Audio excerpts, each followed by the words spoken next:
Hey, what's going on, everybody? This is Tyrone back with Tech Life. And in this video, we have a network update for you guys from T-Mobile. Another great article from RCR Wireless. I will leave it in the description down below. 3-channel carrier aggregation in testing, 5G channels in Torrance, California. So these are clustered sites, around 17 of them, roughly around 155 megahertz of spectrum on air. And the testing achieved 3 gigs.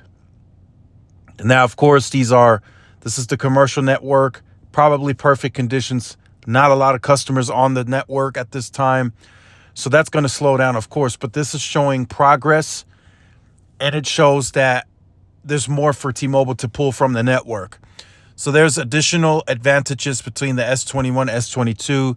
Like I said, I will leave this article in the description for you guys to check out. So I just wanted to read a paragraph of the article.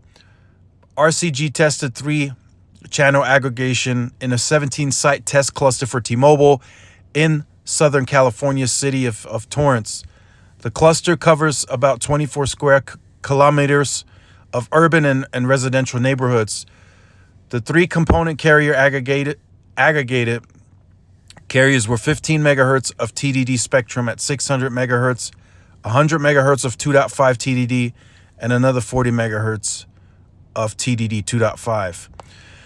So again, this is interesting. So what I'm hearing is internally, by the second quarter of 2023, T-Mobile is anticipating 80% of their traffic to come from 5G. So they got to push this, right? They got to push the full scale deployment of everything going to N41, everything leaving LTE in terms of band 41, and that all being reallocated to N41. And then I'm hearing this quarter starts the full-scale deployment of the N25. That's being put on air as well. I did ask about the N66 that was spotted. That's testing, I'm told. There's no plan of a full-scale N66 deployment right now. That's just testing. It's a simple channel of 5 megahertz on the commercial network. It's not really going to do much, right? People are asking me, what does it do for downlink, uplink?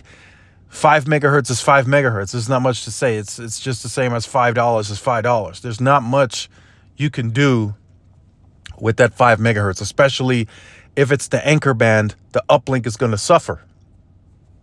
Even if it's aggregated with a 100 megahertz channel of N41, the uplink is just going to suffer because there's not a lot of pull from 5 megahertz. So I wanted to share this with you guys, give you guys a little bit of insight. Like I said, second quarter, T-Mobile is anticipating 80% of traffic to come from 5G. So they got to prepare for that. They got to get the core ready, the standalone core. They got to get voice over NR at scale. Remember, that's only active on the commercial network in a few spots, few cities. That's got to go to scale. So they got a lot of work left to do to get this network up to par. So make sure you guys stay tuned to the channel, like, share, subscribe. This is Tyrone with Tech Life. I will see you in the next one. Peace.